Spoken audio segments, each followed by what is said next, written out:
morning, guys. Welcome back to this pre-market analysis live stream. My name is Franco. This is Trading Futures Live. Welcome, Stack. Yes, we did have a better than expected GDP number. We do have another important news. Earlier, ECB raised its rates to 2%, 0.75%, 75 basis point. Core durable goods, worse than expected. Core PCE prices, QE, within expectations. But the big news is GDP. Okay, yes, we did have a better read on the GDP quarter to quarter. Remember, this is the first revision.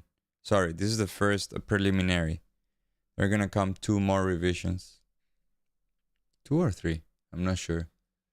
But yeah, they will review this number in the upcoming month. Jobless claims. It's not really impactful, although it says 3 stars right here. But now we have 10:15. Lagarde is gonna speak. We need to be aware of that. So I'm gonna take a note of Christine Lagarde, 10:15. Put on alert. That's gonna move the dollar though. After that, we do have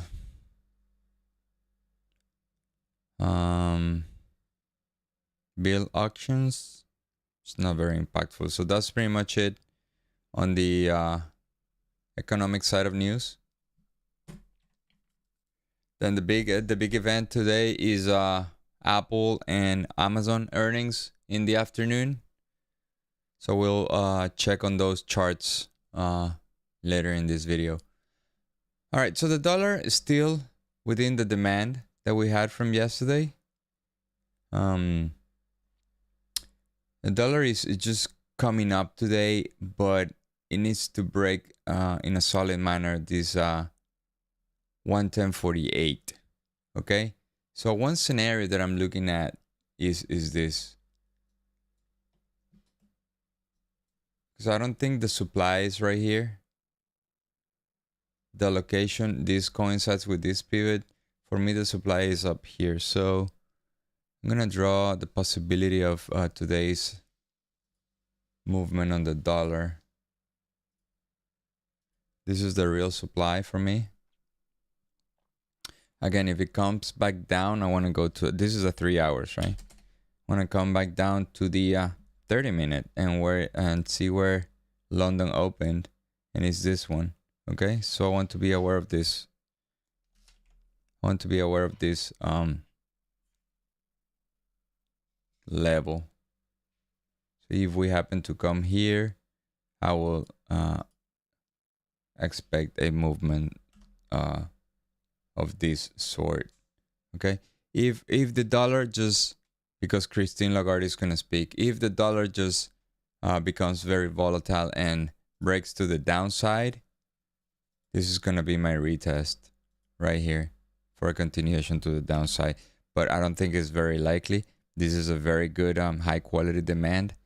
You do have here some London open, and here you have London opens and this consolidation for a few days, and then a breakout from this area. Okay, so I think this this level can push the dollar higher, or at least in the short term till this level. Okay.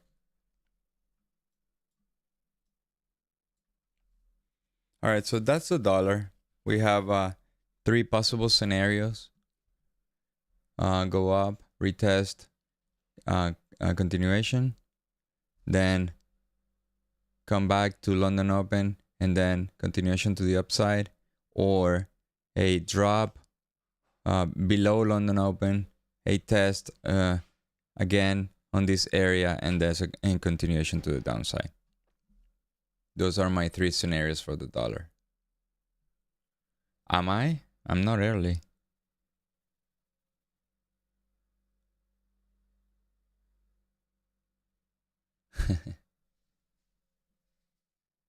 All right, so let's continue on here, because I wanna see if I have time to review Apple and the and this throttle on Apple.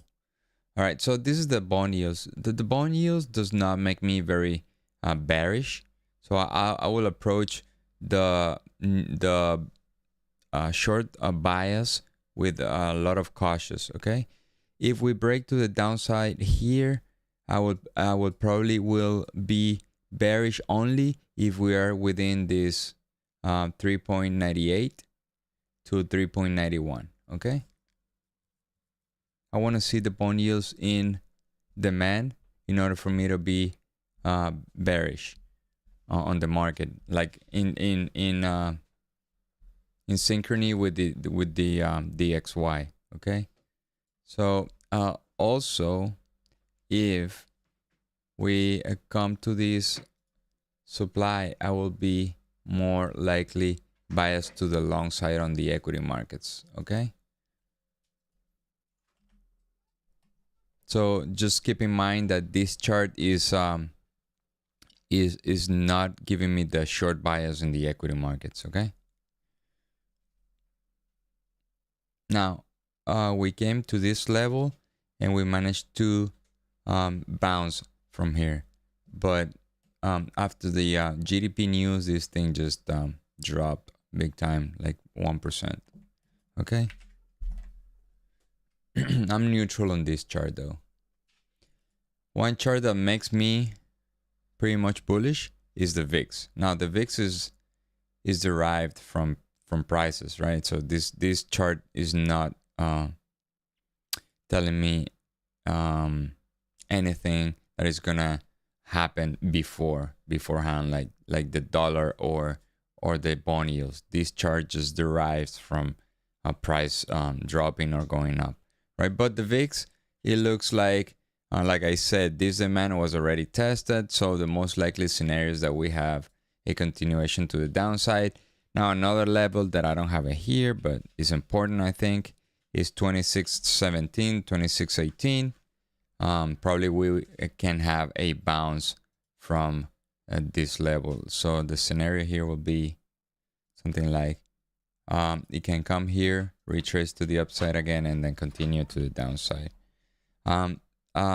Honestly, I don't think the VIX has the strength here because of all these weeks to bounce to the upside, unless we have some big event with Apple and Amazon, like disastrous earnings and so on.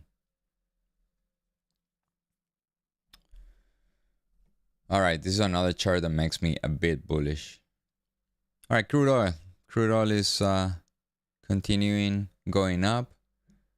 At this point, I will pay attention to 92.50, the one that we had here, but already tested more than 50% within the zone.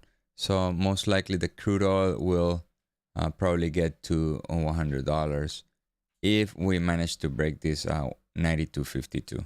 Okay. It's breaking trend lines to the upside though. This is the daily chart.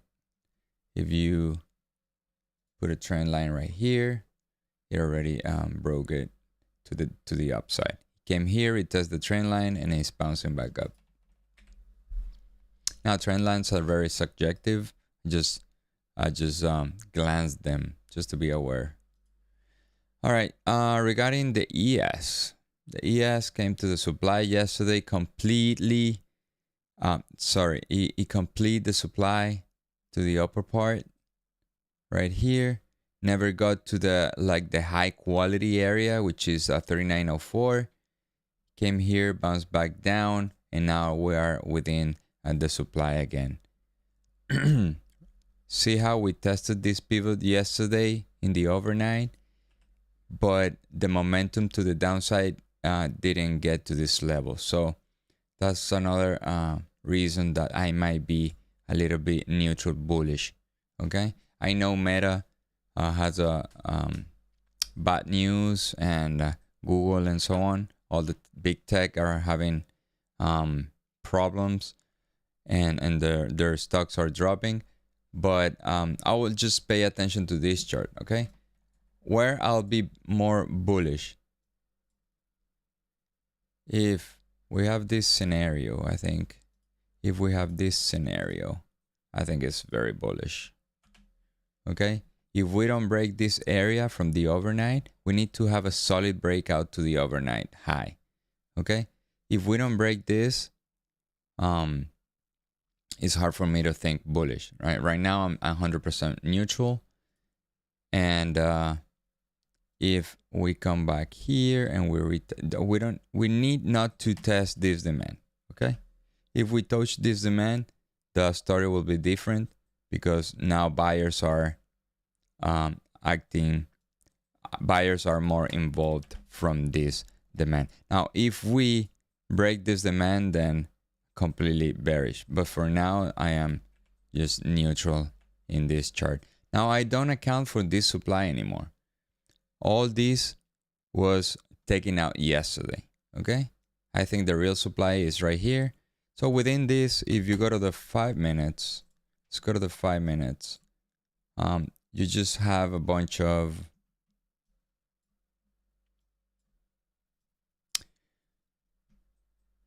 I don't have a high quality supply right here. I would say, and I'm gonna get rid of this one. I would say, but it's not high quality. What time was this? 11:40. So never mind. I would mark this one, but I wouldn't consider it. Like, this is a formation, but this is created because of what happened to the left. Okay.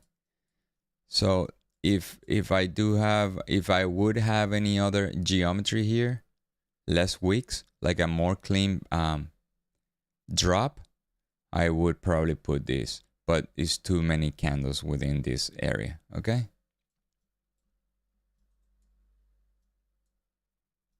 After the GDP news, we are trying to push higher, and we're consolidating within this.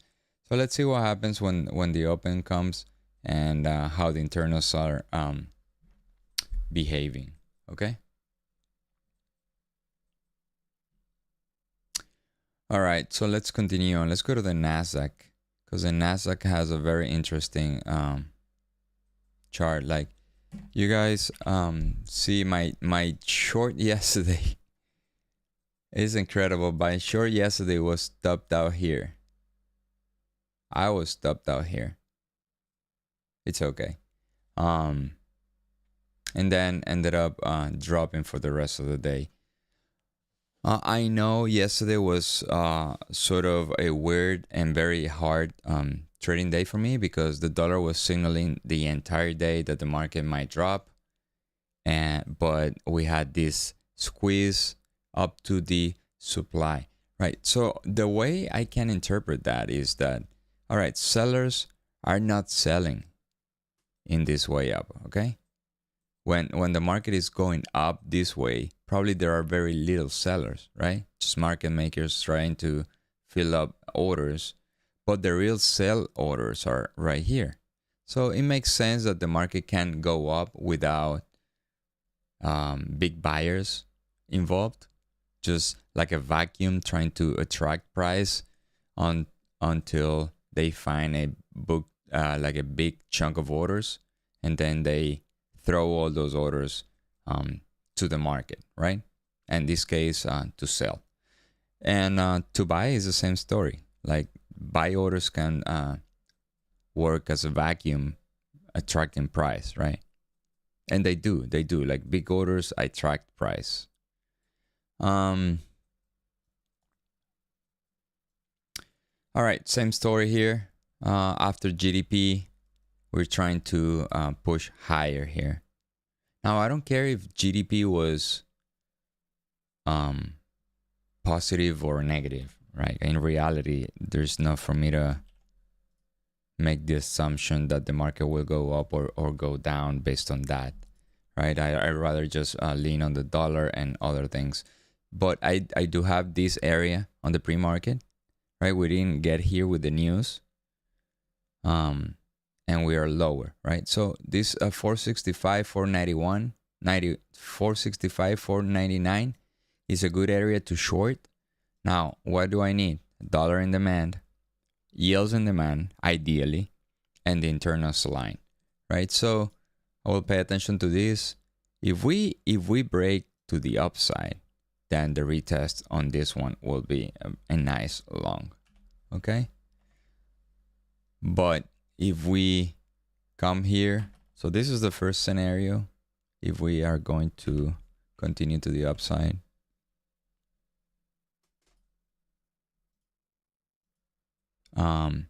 if we come here, we can start seeing all this drop. We probably play the short, okay? But this area, this 465, or let's call it 11,500, is gonna be a key level for me today, okay?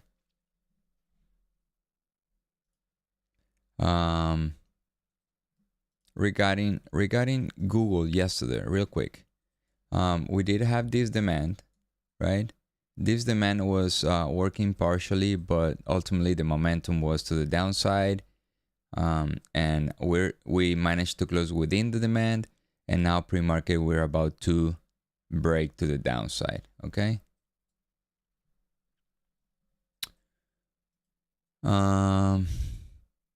What else do I have? The demand on Microsoft is working.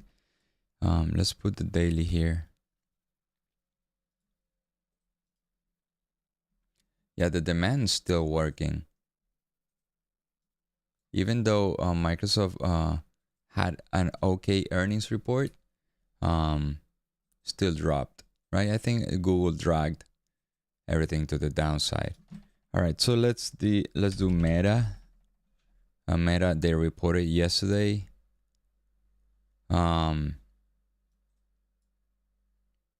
Where's the pre-market? Oh, I don't have the pre-market read here. That's weird. Any of you guys have the pre-market on Meta? That's fine. So this is the chart that I have on Meta, but I don't have the pre-market right here. I don't know why. All right, so let's skip Meta. I will have it real time. Let's do Apple. So Apple is gapping down. I don't have any real demand right here on Apple, but this one, okay? Like, let's go to the 30-minute. If you go to the 30-minute, I might have this one. This is not a bad demand. What time was this? This is what I don't like. Well, it came here on 10 in the morning for the retest.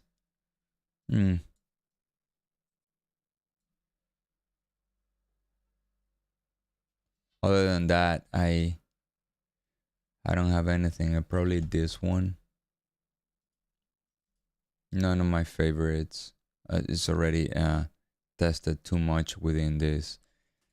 So probably this gap, but there's nothing we can read from here. Gaps sometimes can put a lot of pressure to the buying side or selling side, but I wouldn't consider it. So I don't have any like high quality demand on Apple beyond this one. Let's include this leg in, right? From 146 to 144, and the supply is still on 153.60. So I want to do this. I want to bring, let me see if I can bring this here. What time is it? Okay, 9:10. This is Apple. And what is the current price on Apple? What is the current price? Give me 1 second. Let me move this here. Okay, what is the current price? 148. So the current strike is 148. If we control buy and control buy. All right, so pretty low volatility. It says that it can move $7. How much is $7? Like 3%? 3-4%? Yeah, let's do this. Price change $7. Ooh, no, it's a lot. 6.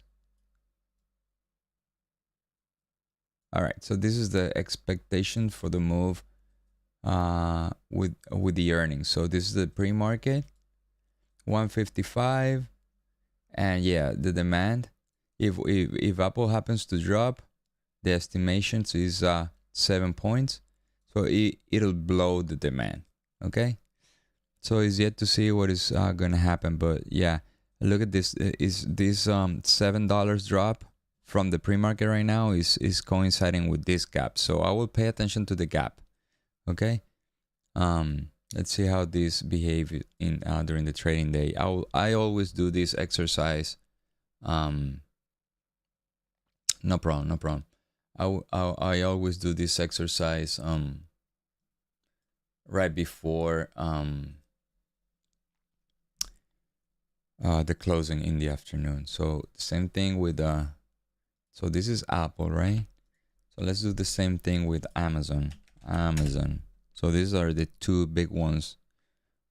Oh, look at this. Amazon came 2 days ago to the supply. All right, so let's put the daily.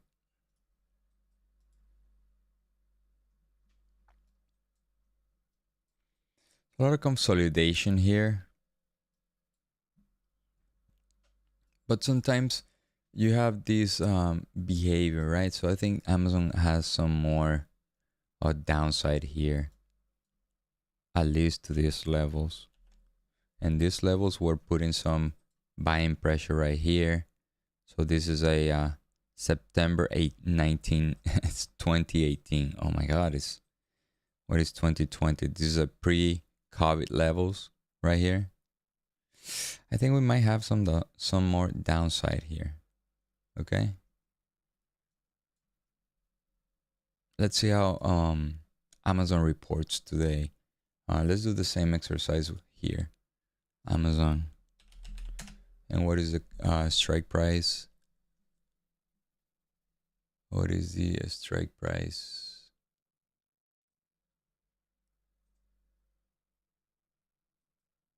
I don't know why you guys not watching the Thinkorswim window. That's weird. That's okay. I'm working on Thinkorswim with the strike price and trying to do the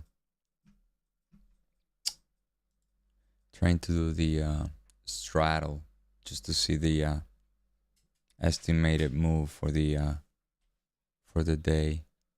So the strike price is 113, probably 114. Yes. And for this week, let's buy and buy. Is 865, the estimated move for Amazon. 865. 865.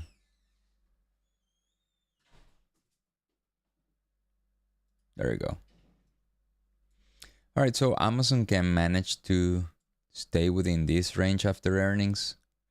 If we go to the upside, we do have the supply that is putting a lot of pressure to the downside. So we came here once, 2, 3 times now. See how the reports comes out today. But I think people are scared about this. So here's another thing.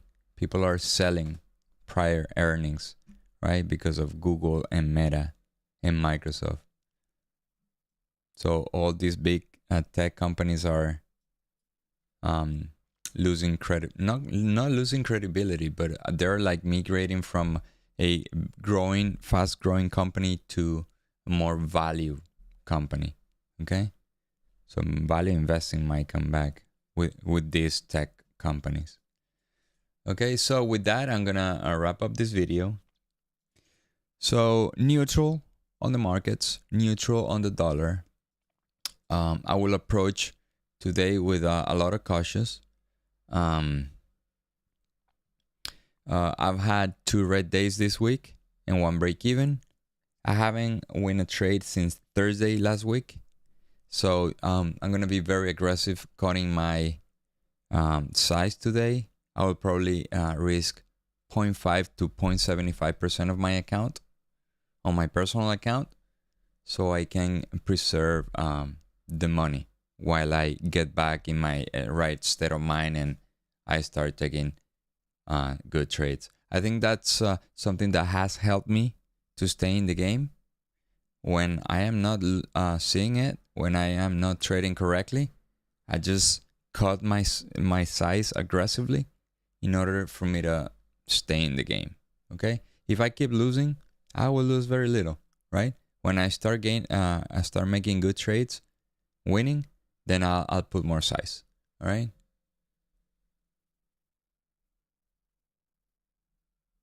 Conservative. Thank you. Do you mean conservative?